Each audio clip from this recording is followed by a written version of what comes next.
Hello, welcome to the self-learning platform by Dr. Sushma Singh. Today we start Unit 14, Communist Thought, M.N. Roy and E.M.S. Namboodiripad. And we start with topic M.N. Roy from Marxism to Radical Humanism. Manvendra Nath Roy, 1887 to 1954, whose original name was Narendra Nath Bhattacharya, had the unique distinction of having worked with Lenin, Trotsky, and Stalin.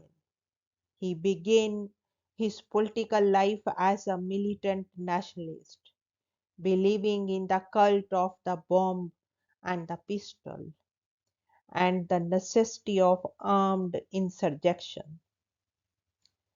The futility of this path made him a socialist and then a communist.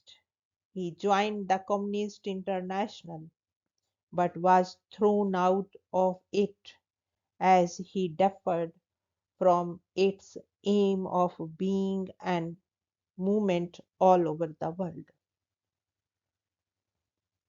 Roy passed through three phases of his career.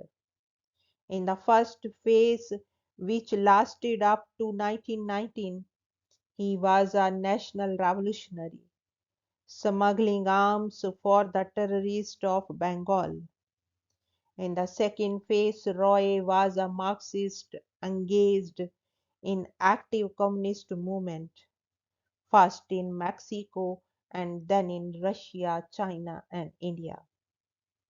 In the last and final phase, the Roy emerged as a radical humanist, completing his journey from nationalism to communalism and from communalism to radical humanism. He was in his student life a revolutionary as well as intellectual. He had a zest for new ideas and a quest for freedom. This is how he drifted from Marxism towards radicalism. Marxism and radicalism constitute the characteristics of his philosophy.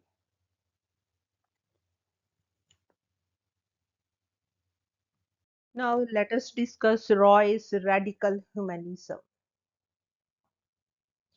In the later years of his life, Roy became an exponent of new humanism.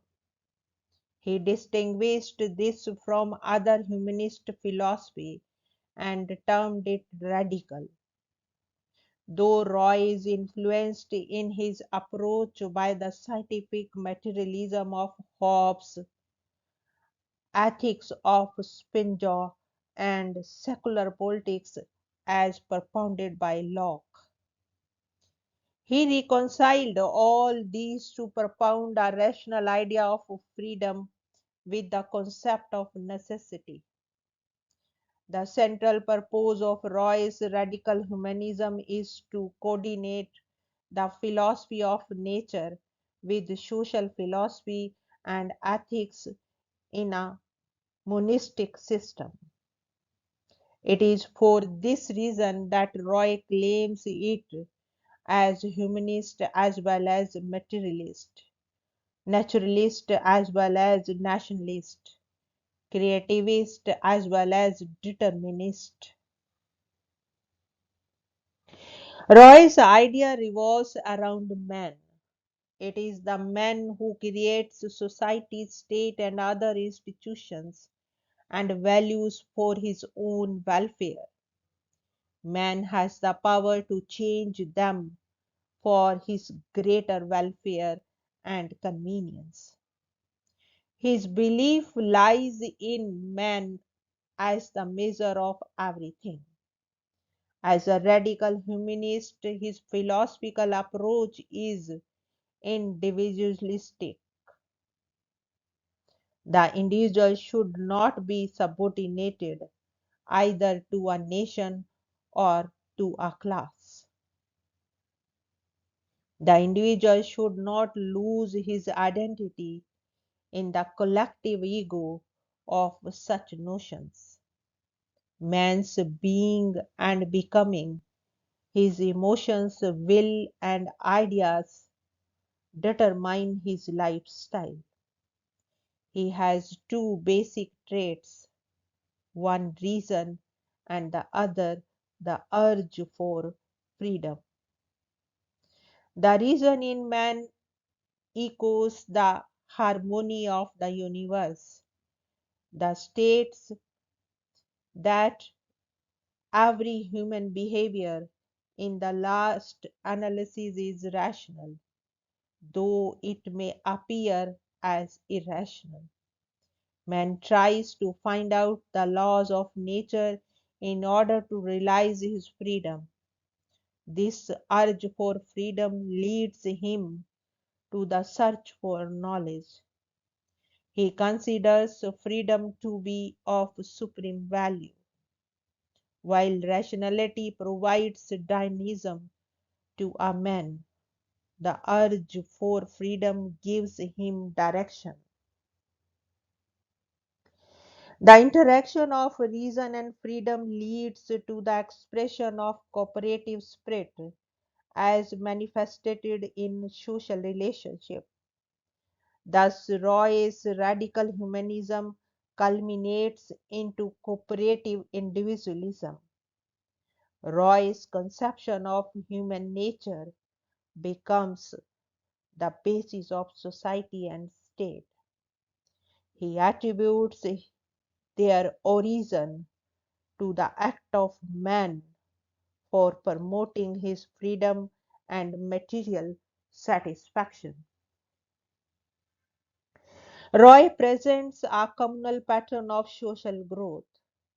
Groups of human beings settle down in particular localities for the cultivation and the organization of society. Each group marks out an area as its collective domain. The ownership is common because land is cultivated by the labor of the entire community. The fruits of collective labor belong to all collectively, but this does not last long. With the origin of private property, there arises the necessity of some authority to govern the new relations. This gives birth to the state. Roy defines state as the political organization of society. The rise of the state is neither the result of social contract, nor was it ever superimposed on society. The evolution of the state is not only historical but also natural. It was a spontaneous process, promoted almost mechanically by the common regulations of the necessity of cooperation for the security of all concerned, for the administration of public affairs. Roy is aware of the coercive character of state. He blames it on more and more concentration of power in a few qualified administrators enjoying full authority to rule. He criticized it and wants to reshape the state on the basis of principles of pluralism, decentralization, and democracy. For him, the state must exist and discharge its limited functions along with other equally important and autonomous social institutions. He reduces the functions of the state to minimum. He pleaded for decentralization where maximum possible autonomy should be granted to the local units. Roy was a supporter of not only a democracy where every citizen will be informed and consulted about affairs of the state, but also of radical democracy as well. Such a democracy will neither suffer from the inadequacies of formal parliamentary democracy, nor will it allow the dangers of dictatorship of any class or elite. The basic feature of radical democracy is that the people must have the ways and means to exercise sovereign power effectively. Power would be so distributed that maximum power would be vested in local democracy and minimum at the apex. Roy also contemplated an economic reorganization of the society in which there would be no exploitation of man by man. It would be a planned society which would maximize individual freedom. This is possible when society is established on the basis of cooperation and decentralization. Education would be important in radical democracy. As a radical humanist, Roy came to believe that a revolution should be brought about not through class struggle or armed violence, but through education. Roy emphasized the concept of moral men. To him, politics cannot be divorced from ethics. Roy traces morality to rationality in man. Reason is the only sanction for morality. Without moral men, there can be no moral society. Moral values are those principles which a man should observe for his own welfare and for the proper working of society. He advocates humanist politics. This will lead to purification and rationalization of politics. Today, man is debased to the level of an unthinking beast power politics. To him, politics can be practiced without power. Party politics has given rise to power politics. To him, any party government can at best be for people, but it is never of the people and by the people. In a country like India, he laminates about the evils of party politics that exist, where ignorant conservative people are exploited in the elections. Thus, he favored the abolition of the party system, which will enable politics to operate without an incentive of power. In the absence of that corrupting agency, morality in political practice would be possible. Roy's social order rises with the support of enlightening public opinion as well as intelligent action of the people. Roy stands for revolution by consent. He concedes the right of the people to resist tyranny and oppression, but he rules out the use of violent methods. Today, the modern state is too powerful to be overthrown. Lastly, according to Roy, one cannot be a revolutionary without possessing a scientific knowledge. The world stands in need of change. Science has given confidence to a growing number of human beings that they possess the power to remark the world. Thus, education becomes the essence and condition of revolution and reconstruction. Revolution by consent does not operate through the politics of power, but through the politics of freedom. To conclude, Roy's learning is indeed impressive.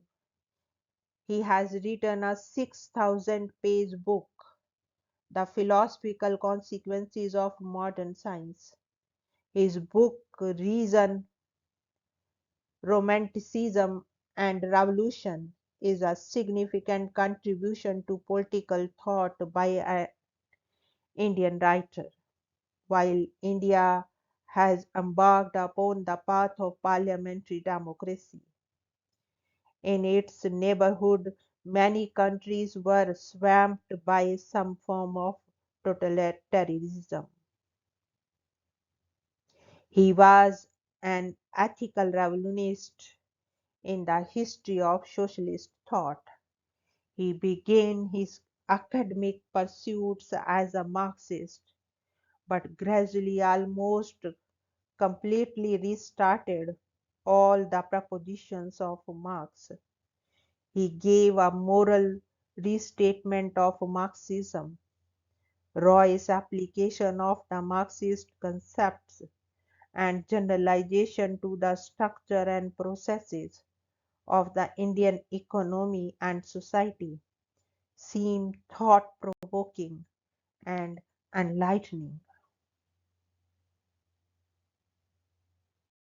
Here we want to wind up this lecture and thank you so much for your attention.